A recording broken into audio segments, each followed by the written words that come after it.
있는 시간이라고 믿습니다. 이 예배에 인격적인 주님을 우리가 바라보고, 내가 힘들면 부모님 품에 안기잖아요. 이렇게 부모님이 아니면 우리 부부간에 안아주고 위로해주고 하지 않습니까? 이 시간에 그런 마음으로 예배를 참석하시기를 바랍니다. 주님이 내 품에 안기라고, 수고하고 무거운 짐진 자들은 다 내게로 오라고 주님이 손 벌리고 가슴을 벌리고 우리를 이제 맞아주십니다. 이런 따스한 주님의 은혜, 안아주신 은혜, 위로하신 은혜가 예배 속에 풍성하기를 축원을 드립니다.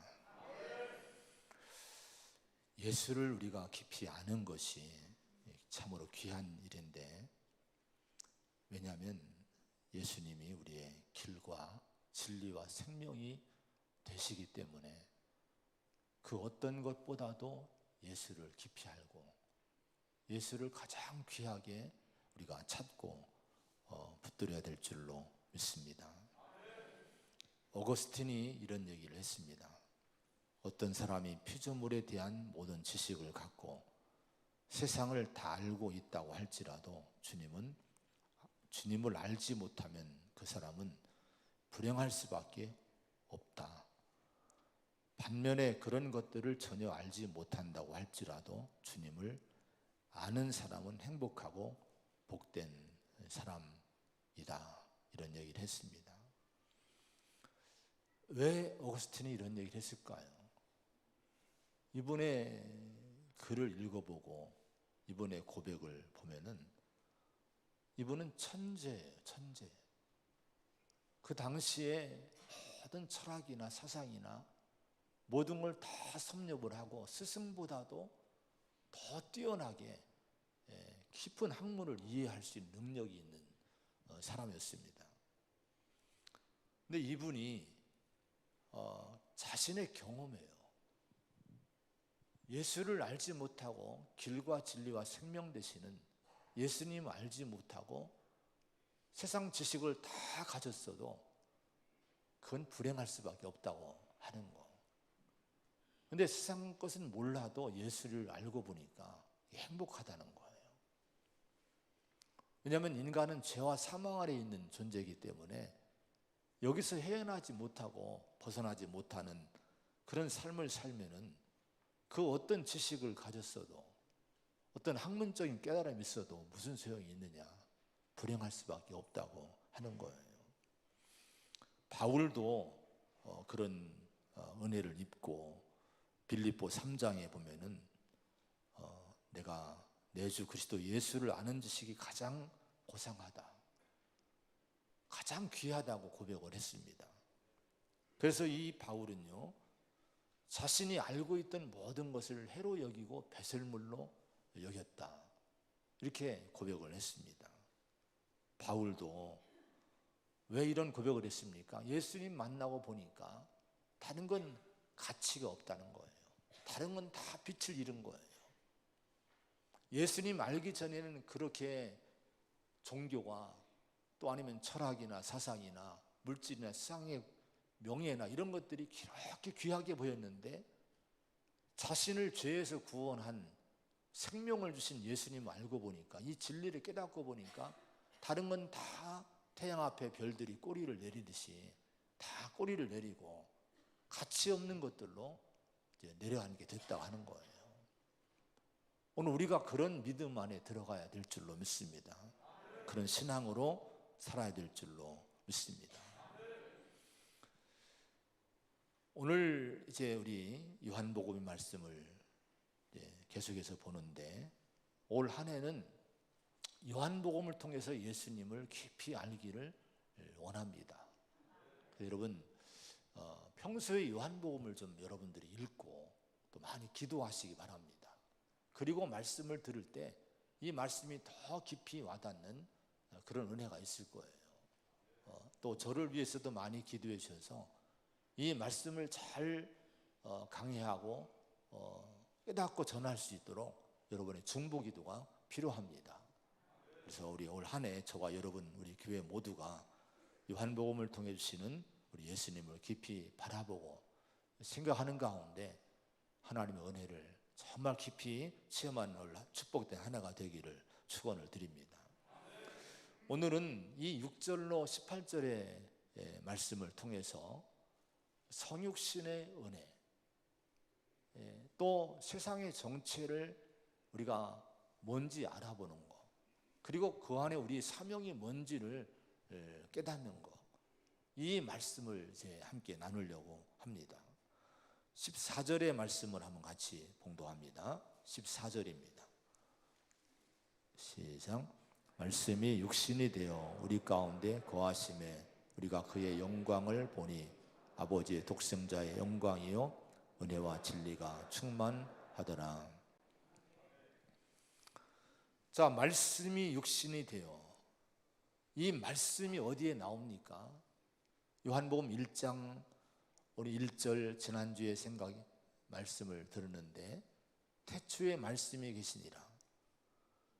자, 이 말씀이 하나님과 함께 계셨으니 이 말씀은 곧 하나님이시니라. 이런 1절의 말씀을 지난주에 살펴봤어요. 자, 이 말씀이 예수님이신데 이 예수님이신 말씀은 태초부터 하나님과 함께 하셨던 분이고 하나님과 동동하신 그런 분이십니다. 영원하신 분이에요.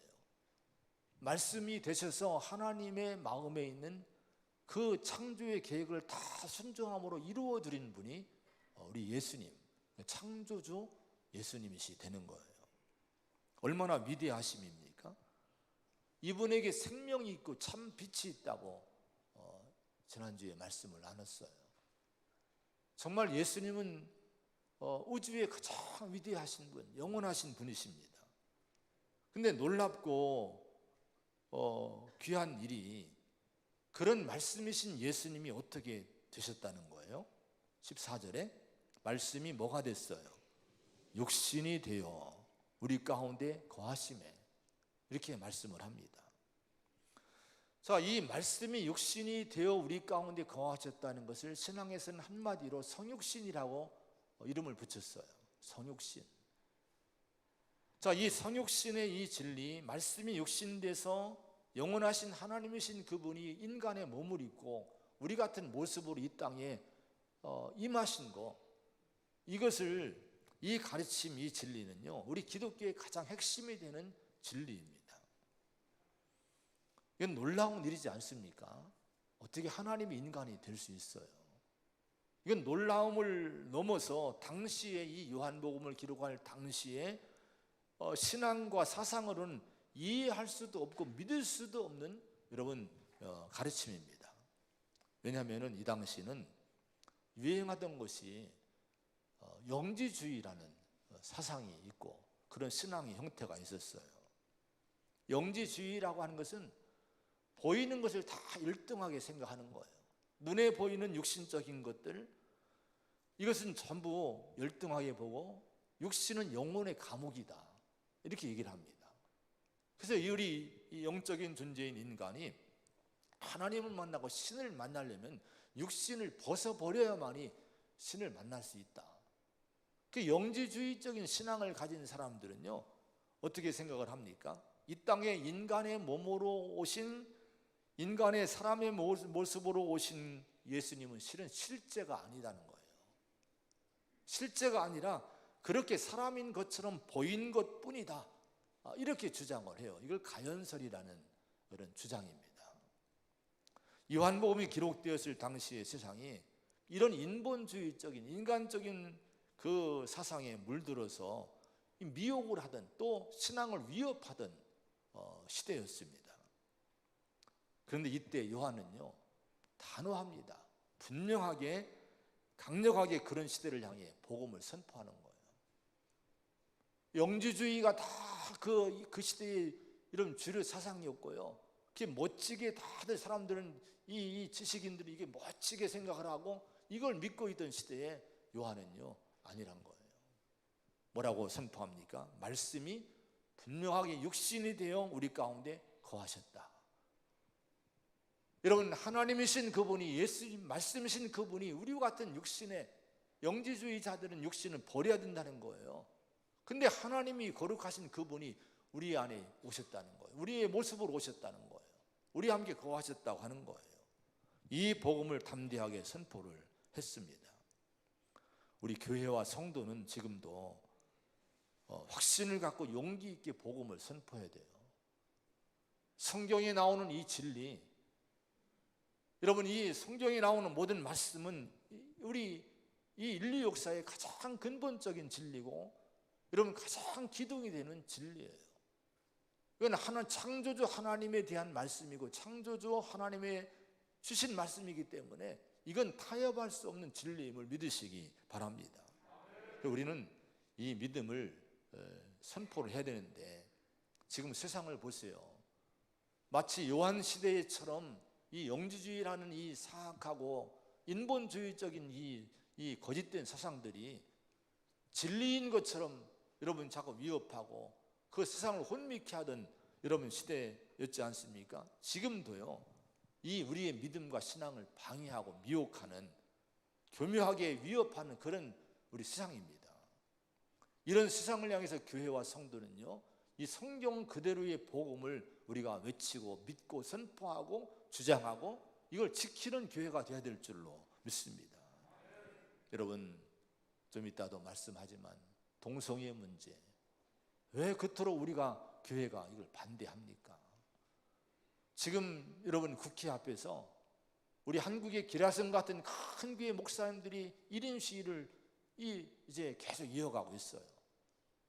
그 대형 큰 교회 목사 훌륭한 분들이 왜 피켓을 들고 국회 앞에서 하루 종일 여러분 교대로 서 있는 그 일을 합니까? 복음 때문에 그런 거예요.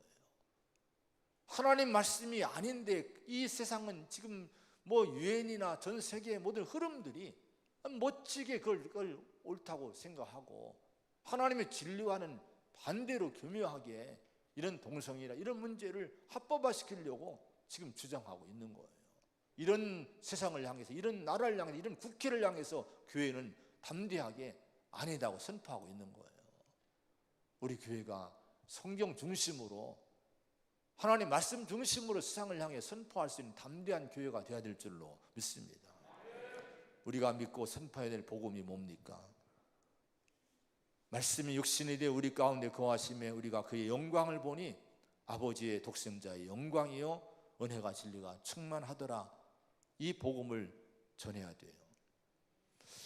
자, 그런데 말씀이 육신이 되어 우리 가운데 거하심에라고 하는 말씀을 했는데요, 여기 거하심에라고 하는 단어는 이 사도 요한이 요한복음을 기록할 때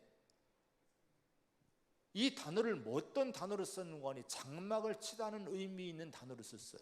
해막을 두르다는 단어로, 원어의 헬라어에는 그런 단어로 사용을 했는데 우리는 그저 거하심이라고 이렇게 번역을 해놨습니다. 성경에서 장막을 치고 해막을 두르고 성막을 세웠다는 것은 언제 나옵니까? 구약시대에 나와요. 애굽에서 이스라엘 민족이 하나님의 은혜로 해방을 받고 자유 얻고 가나안 땅에서 출발하고 광야 생활을 40년 동안 하게 됩니다. 근데 하나님은 이스라엘 민족을 위해서 하나님을 만날 수 있는 그런 장소로 성막을 만들어 주셨어요. 성막을 세우게 하셨어요. 자, 성막을 다 완성한 다음에 성막을 그 진중 중심에 세웠는데 출애굽기 40장 34절 35절에 보면은 성막을 세웠을 때에 구름이 그 해막 위에 딱 덮이는 가운데 그 성막 안에는요 여호와의 영광이 충만했다고 기록을 해요. 그 신비한 하나님의 그 빛, 하나님의 신비한 그 힘이 그 가득했는데, 그래서 이 모세가 해막에 들어갈 수 없는, 감히 인간인 모세가 거기에 그 접근할 수 없는 그런 그 신비로운 하나님 영광이 충만했다고 이렇게 성경은 기록을 해놓습니다. 그런데 요한은요 오늘 본문에서 그 영광스러운 광야에 그 하나님의 영광이 충만했던 그런 성막의 모습, 그런 해막의 그 모습, 그걸 어디서 봤습니까? 바로 예수님에게서 그 모습을 본 거예요. 말씀이 육신이 되어 우리 가운데 이 거하심에 말씀이 육신이 돼서 우리 가운데 장막을 치셨다는 거예요. 우리 안에 성막으로 임하셨다는 거예요. 우리 안에 해막으로 우리 가운데 임하셨다는 거예요. 왜 이런 표현을 했을까요? 요한은 예수님에게서 구약 성경에 완벽한 성막의 모습을 본 거예요. 하나님의 영광이 가득한 그런 해막의 모습을 예수님에게서 본 거예요. 우리가 그 눈을 떠야 될 줄로 믿습니다. 이 눈을 뜨고 사는 것이 믿음이라고 하는 거예요. 성막은 어떤 장소였습니까? 성막은 많은 용도가 있지만은 특히 하나님을 만나는 장소입니다. 여기서 하나님 만나셨어요. 근데 이 성막에 성소가 있고 지성소가 있는데 여기서 하나님이 말씀하시고 속죄하시는데요, 하나님의 속죄의 은혜를 입기 위해서 반드시 거쳐야 되는 것이 뭔고 하니, 성막의 이 울타리를 이제 문을 열고 들어가면은 번제단이 있어요. 번제단은 짐승, 흠없는 짐승을 이제 죄를 전가시키고 백성의 죄 또 개인의 죄를 전가시키고 잡아서 태워 드리는 거예요. 이 번제 용도가 뭔고 하니 레위기 1장에 보면은 이것이 그를 위하여 속죄가 된다고 이렇게 말씀합니다. 그 속죄를 받은다, 피 흘림을 통해 속죄 받은 다음에, 그런 다음에 여러분 성막 성소 안에 들어가서 지성소에 이를 수 있는, 하나님 만날 수 있는 길이 열리게 되는 거예요. 이게 성막입니다. 그런데 여러분, 요한은 그 성막의 모습을 예수님에게서 본 거예요. 예수님 안에 속죄가 있고 예수님 안에 하나님께 이르는 길이 있고 문이 있다는 거예요. 할렐루야. 그래서 히브리서 9장에 보면은 11절부터 보면은 예수님에 대해서, 이 예수님이 대제사장으로 오셨고 세상에 있는 그런 장막이 아니라 온전한 영원한 장막으로 들어가셨는데, 염소와 송아지의 피로 하지 않고 자기의 피로 영원한 속죄를 이루셨다고 말씀합니다. 예수님이 십자가의 죽으심으로 흘린 보혈이 우리의 죄를 온전히 속죄하는 그 은총과 효력을 우리에게 주신다고 하는 거예요.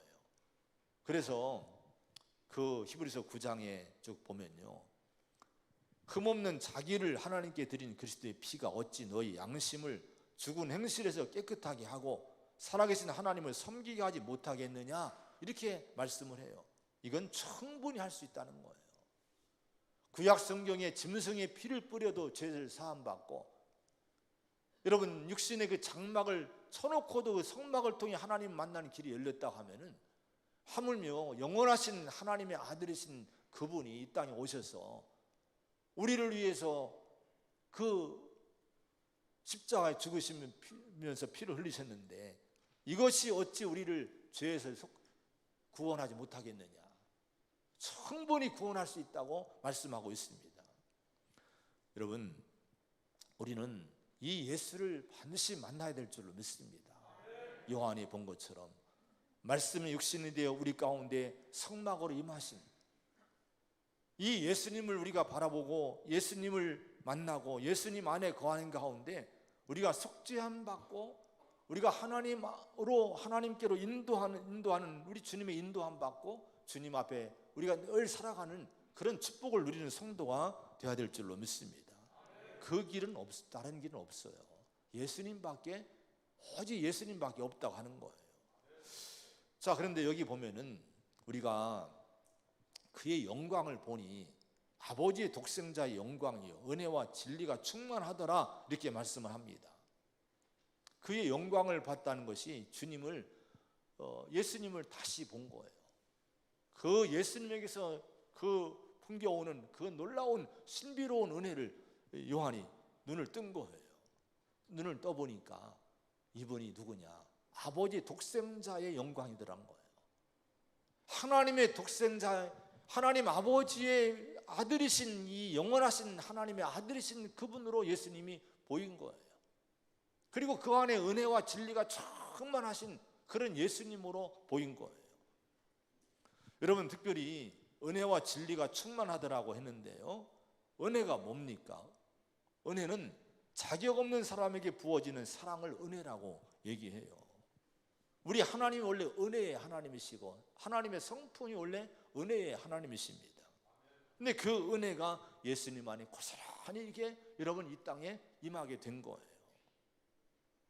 자, 예수님 안에 있는 충만한 은혜는 무엇에서 가장 깊이 체험하고 보게 됩니까?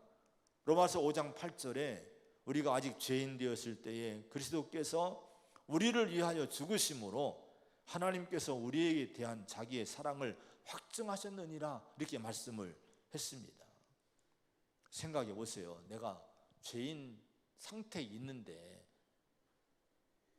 그런데 이런 우리를 위해서 하나님이 그 아들을 보내서 우리를 위해 죽게 하신 거예요. 자, 이걸 통해서 우리에 대한 하나님의 사랑을 분명하게 확실하게 증거해 줬다는 거예요. 이게 하나님의 사랑이라고 하는 거예요. 그 사랑을 우리가 믿고 그 은혜를 믿으면 우리에게 주시는 것이 뭡니까? 죄사함의 은혜. 여러분, 죄에서 구원받는 그 은혜를 우리가 입게 되는 거예요. 17절의 말씀 한번 같이 보겠습니다. 17절입니다. 시작. 율법은 모세로 말미암아 주어진 것이요 은혜와 진리는 예수 그리스도로 말미암아 온 것이라. 율법과 은혜가 나와요. 율법은 여러분 십계명을 비롯한 구약성경의 계명들을 얘기합니다. 십계명만 한번 보세요. 이 율법의 역할이 뭡니까? 율법의 역할은요, 이 율법을 통해서 하나님과 언약을 맺었어요. 이걸 지키면 하나님 백성으로서 온전해질 수 있고 하나님이 자기 백성으로 인정하겠다는 거예요. 그런데 율법을 인간이 지킬 수 있을까? 없습니다. 그래서 신약성경에서는 이걸 뭐라고 얘기하는 거 아니? 율법으로는 죄를 깨달음이니라 이렇게 로마서 3장에 말씀했어요. 율법의 역할이 뭐냐? 모든 입을 막고 온 세상으로 하나님의 심판 아래 있게 하려 함이라. 그러니까 여러분, 율법의 이 계명을 보면요, 나는 죄가 없어 하는 사람도 율법의 조항을 보면 분명히 어느 군데가 걸릴 수 있는 거예요. 부모를 공경하라, 살인하지 말라, 간음하지 말라, 또 도둑질하지 말라, 욕심을 내지 말라, 탐내지 말라, 거짓 증거하지 말라, 이런 모든 계명들을 보세요. 하나하나 살펴보세요. 여기에 안 걸릴 사람이 어디 있습니까? 자, 이 계명의 율법에 의하면 우리 죄를 깨닫게 되는 거예요. 그러면 여러분, 이 율법 아래에 있으면 우리는 두려워집니다. 왜냐하면 우리가 죄인임을 알기 때문에, 죄로 인한 심판이 분명히 선고되기 때문에 율법 아래에 있으면 우리 모든 인간은 다 결국은 뭡니까? 마음에 절망이 생기는 거예요. 나는 죄인이구나. 그런데 여러분, 이런 인간에게, 이런 우리에게 하나님이 은혜를 베푸시는 거예요. 인간의 힘으로 육신이 약해서 율법을 지킬 수 없기에, 하나님의 뜻을 이루어 드릴 수 없기에 이걸 아시는 하나님이 예수님을 보내신 거예요. 우리의 죄의 문제는 내가 행함으로 벗어날 수 없어요. 우리 결심으로 벗어날 수 없어요. 그 은혜를 베푸시는데, 예수님이 내 죄를 대신해서 죄값을 치르시고 죽으심으로 말미암아 그 예수 그리스도의 십자가의 속죄의 은혜를 믿는 자에게는요, 거저 그냥 사랑으로 나에게 죄를 용서해 주시고 의인이란 신분을 주시는 거예요. 이것이 주님이신 은혜입니다. 하나님이신 사랑이고 은혜입니다. 할렐루야. 그래서 여러분, 예수님 요한이 본 것이 뭡니까? 은혜와 진리가 충만하더라. 은혜와 진리는 예수 그리스도로 말미암아 온 것이라 이렇게 고백한 것이 뭐예요? 이 요한이 예수님 안에 있는 이 은혜를, 속죄의 은혜를 체험하게 된 거예요. 속죄의 은혜는 예수님밖에 없음을 이 요한은 믿고 이걸 복음을 전하고 있는 거예요. 이 체험을 한 요한이요, 뭐라고 고백을 합니까? 16절의 말씀 한번 같이 보겠습니다. 16절 시작. 우리가 다 그의 충만한 데서 받으니 은혜 위에 은혜로라. 은혜 위에 은혜라는 것이 뭡니까? 감격스럽게 고백을 한 거예요. 나는 넘치는 은혜를 받았다, 차고 넘치는 은총을 받았다, 기뻐서 박수치면서 고백을 하고 있는 거예요. 왜 그랬습니까? 그렇게 여러분 몸부림치고 몸부림쳤지만은 죄에서 벗어날 길이 없었는데, 아무리 노력해도 죄에서 벗어날 길이 없었는데, 예수 그리스도를 알고 믿고 보니까, 주님의 십자가 은혜를 체험하고 보니까 이 죄가 그냥 다 은혜로 용서해 주신 거예요. 또 하나님의 자녀라는 신분을 주고 의인의 축복을 주신 거예요.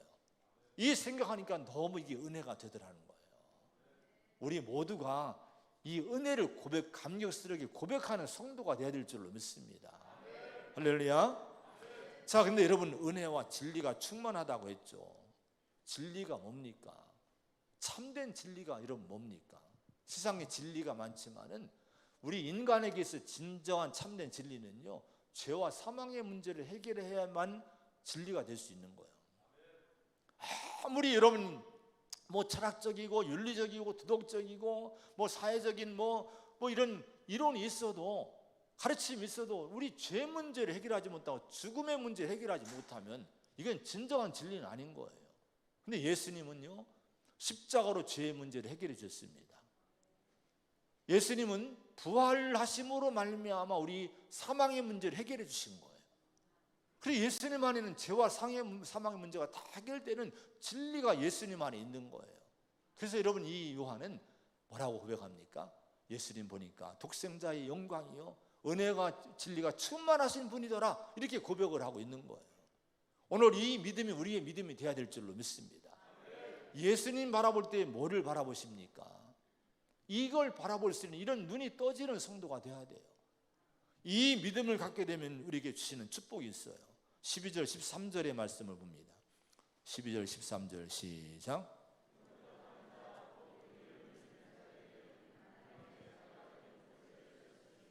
이는 혈통으로나 육정으로나 사람의 뜻으로 나지 아니하고 오직 하나님께로부터 난 자들이니라. 아멘. 여러분, 그 은혜와 진리로 오신 독생하신 하나님의 아들 예수를 믿으면은 이 은혜를 줍니다. 하나님의 자녀의 권세를 주신다는 거예요. 이 거듭남의 축복입니다. 하나님으로부터 태어난 거듭남의 축복, 하나님의 자녀로 인정하시는 이 하나님의 자녀의 권세와 자격을 주신 축복. 근데 이것이 오늘 누구에게 임했습니까? 이미 저와 여러분에게 임한 줄로 믿습니다. 확신을 가지시기 바랍니다. 나는 하나님의 자녀로 하나님 불러주시고 있는 거예요. 자, 여러분, 그런데 오늘 말씀 보면은 이 예수님이 이 땅에 우리에게 은혜와 진리를 갖고 오셨는데, 세상의 상태를 보면요, 10절 11절의 말씀을 한번 봅니다. 10절 11절 시작. 그가 세상에 계셨으며 세상은 그로 말미암아 지은 바 되었을 때 세상이 그를 알지 못하였고 자기 땅에 오매 자기 백성이 영접하지 아니하였으나. 이게 뭡니까?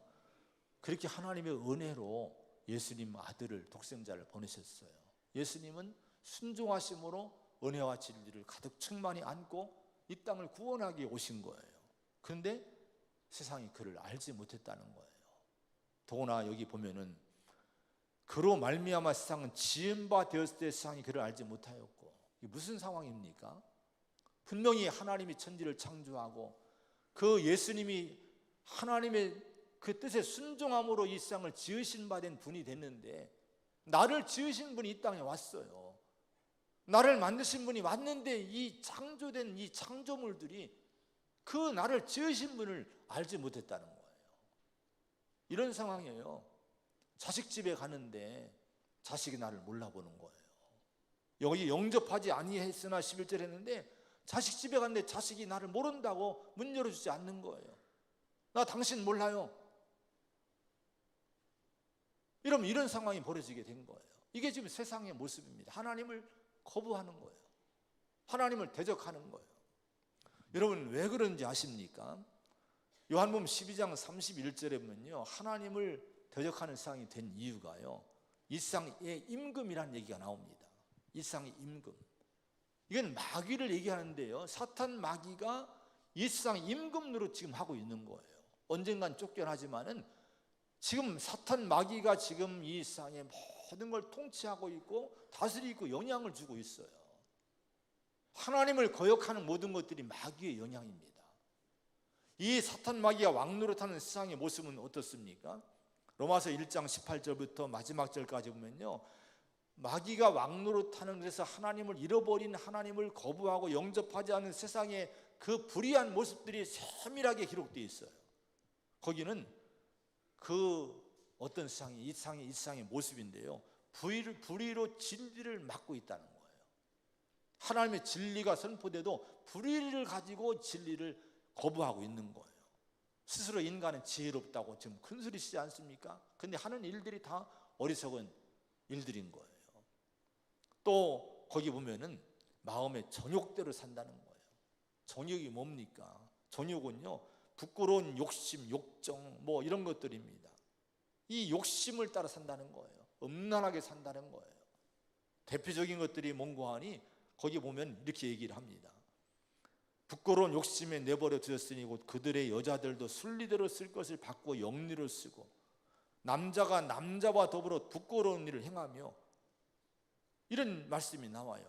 이게 다 인간의 음욕과 욕정이 잘못된 이런 정욕 때문에 이런 이 동성애 문제가 실은 벌어지고 있다고 하는 거예요. 인간이 다 속고 있어요. 하나님이 없고 마귀가 사탄 역사하기 때문에 어둠의 권세가 영향을 주기 때문에 하나님의 형상을 갖고 태어난 인간들이 다 썩어질 것들을 지금 바꾸고 있는 거예요. 문제는 또 뭔지 아십니까? 마지막 32절에 보면요, 그런 일을 행하는 자들은 옳다느니라. 지금 세상이 이렇게 불의한데도 불구하고 불의한 것을 옳다고, 다들 옳다고, 지식인들이 옳다고, 정치인들이 옳다고 박수치고 그걸 지금 추종하고 있는 세상이 성경에 나온 대로의 세상의 모습인 거예요. 여러분, 이런 모습이 결국은요, 하나님이 내버려 뒀다는데 이걸 통해서 인간은요 엄청난 고난을 당할 거예요. 유엔이 다 동성애로 넘어갔죠.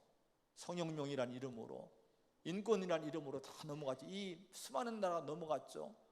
이 나라도 지금 넘어갈 위기에 처해 있는데요, 하나님이 내버려 두는 거예요. 왜 그런지 아십니까? 니들 지혜로 살아보라는 거예요. 엄청난 위기와 인류의 위험이 올 거예요. 근데 여기서 우리는요 뭐를 발견해야 되는 거 아니? 하나님 우리에게 사명을 주십니다. 이런 세상을 보면서 우리는 뭐를 발견해야 돼요? 우리의 사명이 뭔지를 발견해야 된다 하는 거예요. 자, 여러분 6절의 말씀을 한번 가지고 있어요. 6절입니다. 시작. 하나님께로부터 보내심을 받은 사람이 있으니 그의 이름은 요한이라. 자, 여기 요한은요, 요한복음을 기록한 요한이 아니라 요한이 소개한 또 하나 요한이 있어요. 이 요한은 세례 요한이라고 합니다. 이 사도 요한, 요한복음의 기록자 저자인 사도 요한과는 다른 예수님을 소개한 인물이 세례 요한이에요. 그 요한을 소개하는데 이 사람이 하나님으로부터 보냄받은 사람이란 거예요. 여기 보냄받았다는 것은요, 특별한 임무를 가지고 권위를 부여받고 하나님의 대리자로서 임명받고 보냄받은 사람을 보냈으니라는 단어로, 의미가 있는 단어를 사용합니다. 요한이 그렇게 특별히 보냄을 받았다는 거예요. 그럼 요한이 무엇을 위해 그렇게 특별한 사명자로 하나님 임무를 받고 보냄을 받았을까요? 7절 8절입니다. 7절 8절 시작. 그가 증언하러 왔으니 곧 빛에 대하여 증언하고 모든 사람이 자기로 말미암아 믿게 하려 함이라. 그는 이 빛이 아니요 이 빛에 대하여. 아멘. 여러분, 이 요한은 빛이 아닌데 빛을 증언하러 보냄받은 사람이란 거예요. 그래서 여러분, 빛이 누구면 예수를 증언하기 위해서, 예수님 빛이신데, 그로 말미암아 빛의 증언을 함으로 말미암아 이런 요한을 통해서 사람들이 예수님을 믿게 하려고 이렇게 증언자로 하나님은 요한을, 세례 요한을 보냈다고 성경은 말씀해요. 여기 우리의 사명을 발견할 수 있는 거예요. 우리는요, 우리 사명이 뭡니까? 이 어둠의 세상을 향해서 빛 대신 참 빛이신 참 진리와 생명 되신 예수님을 전해야 될 줄로 믿습니다. 근데 그냥 전하는 게 아니라 증언을 하래요. 증인이 되래요. 첫 주에 믿음의 증인 되자고 했죠. 증인은 뭡니까? 내가 경험하고 보고 사실을 목격하고 경험한 사람이 실제로 얘기하는 거예요. 이게 증언입니다. 그냥 들은 거, 배운 거를 말하는 게 아니에요. 그럼 우리는 여러분 예수님을 만났고 예수님으로 인해서 생명과 여러분 하나님의 그 진리를 체험하고 하나님 자녀의 권세를 분명히 가졌음을 믿고 우리가 살고 있지 않습니까? 그러면 이 우리를 통해서 세상에 뭐가 나타나야 됩니까? 그리스도의 빛이 나타나야 돼요. 근데 이 빛은요 설명으로 되는 것이 아닙니다. 오늘 여러분 이 우중충한 날씨에 이 빛이 LED 등이 있지 않습니까? 이게 여러분 다 꺼놓고 빛은 이런 거다, 빛이 뭐 이걸 뭐 키면 뭐 화나다, 이게 설명만 하면 무슨 소용이 있습니까? 다 켜놓아야 이 빛을 받아야 아 이게 빛이구나, 우리가 이걸 빛을 누릴 수 있는 거예요.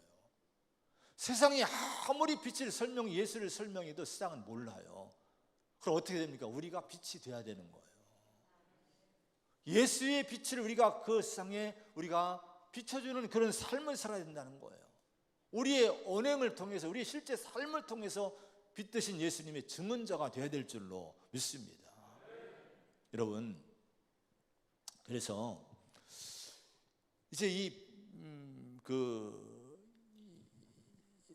제자 훈련을 우리가 오후에 수료식이 있어요. 근데 제자 훈련 과정에요 이런 게 있습니다. 반대 정신이란 게 있어요. 영적 싸움 이기고 세상을 이기려면 우리가 성도는 반드시 반대 정신으로 살아야 된다. 이게 뭔고 하니 마귀가 역사하는 세상에는요 어둠의 역사가 늘 역사합니다. 그래서 시기, 질투, 미움, 정욕, 수많은 죄악들이 역사하지 않습니까? 악한 것들이 역사를 해요. 세상 천지가 악입니다. 그럼 이 악을 어떻게 이길 수 있습니까? 성경은요 분명하게 얘기를 합니다. 악은 어떻게 이길 수 있어요? 선으로 악을 이기라. 로마서 12장 여러분 보면은 악에게 지지 말고 선으로 악을 이기라. 같이 악을 악으로 대적해서는 이길 수 없다는 거예요. 반드시 하나님의 선으로, 예수의 영원한 참된 빛인 선으로 우리가 세상을 살아갈 때 그 악은 이겨낼 수 있다고 하는 거예요. 그러면 반대 정신이 뭡니까? 여러분, 거짓이 난무하는 세상이지 않아요? 거짓 천지지 않습니까? 이런 세상에 성도는 정직하게 살아야 돼요. 모든 일에 추호도 거짓됨이 없이 모든 일에 정직해야 됩니다. 시기와 질투와 정죄와 미움의 세상이지 않습니까? 이런 세상에서 우리는 어떻게 살아요? 용서, 사랑, 여러분 용납의 삶을 살아야 돼요. 정죄가 아니라 비난이 난무하지 않습니까? 이런 세상에 같이 우리도 비난하면요 세상을 못 이겨요. 우리는 용납하고 받아주고 사랑하고 덮어주는 거예요. 이러면 마귀가 결박을 당하게 되는 거예요. 탐욕의 세상이지 않습니까? 세상은요 탐욕의 세상이에요. 이 세상을 어떻게 우리가 예수를 증거할 수 있어요? 여러분, 탐욕의 세상을 이길 수 있는 방법은 베푸는 거예요. 교회는 자꾸 베풀어야 돼요. 나눠야 돼요. 과감하게 베풀 때 탐욕의 영이 깨질 줄로 믿습니다. 특별히 우리 한국은요 그 영적인 사람들이 얘기하기를 분열의 영이 가득하대요. 분열의 영이.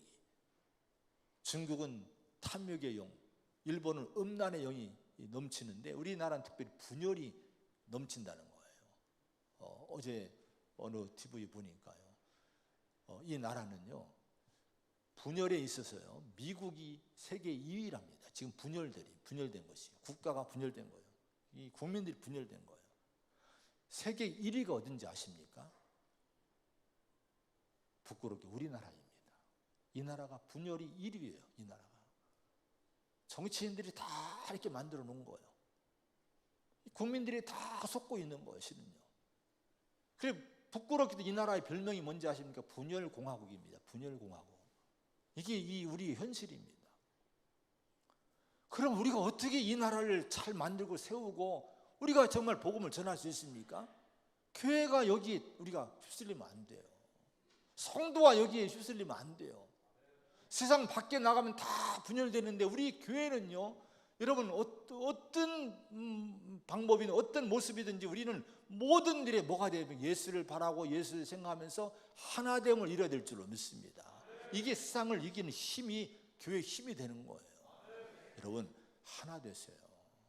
용납하고 하나 되는 것이 교회가 능력을 갖는 거고 세상을 이기는 힘이 되는 거예요. 반대 정신으로 우리 살아야 된다는 거예요. 이게 빛의 모습입니다. 여러분 예수의 빛을 삶으로 우리가 살아서 세상을 이기고 세상을 구원할 수 있는 능력의 교회가 되기를 축원합니다. 기도합니다. 하나님 아버지, 우리가 정말 예수를 범사에 바라보고 생각하며 살기를 원하십니다. 그것만이 우리가 살 길이고 그것만이 우리가 나를 지키는 길인 줄로 믿습니다. 주님, 성육신의 은혜, 오늘 이 땅에 우리를 구원하기 위해서 오신 예수님의 그 모습을, 영광스러운 모습을 보게 하여 주옵소서. 예수 안에 있는 은혜와 진리가 가득한 충만한 그 모습을 바라보면서 그 은혜 속에 정말 감격하고 사는 저희가 되기 원합니다. 세상은 하나님을 대적하고 영접지 않습니다. 그로 인해서 불의가 가득하고 불의를 옳다고 여기는, 주장하고 축복하고 박수치는 세상입니다. 이런 세상을 향해 우리에게 사명을 주십니다. 하나님 보내십니다. 아버지여, 빛의 증언자로 살라고 말씀합니다. 우리의 삶 속에서, 우리의 언행 속에서, 우리 가정과 직장과 사회 속에서 우리는 반대 정신으로 살기를 원하십니다. 그래야 승리할 줄로 믿습니다. 세상을 따라가지 않게 하여 주시옵소서. 세상의 원리를 살지 않게 하시고 하나님의 원리로, 선으로 악을 이기는 원리로 살게 하여 주시옵소서. 예수님의 이름으로 간절히 기도하옵나이다. 아멘. 찬송 258장 부르시면서 준비한 예물 봉헌드립니다.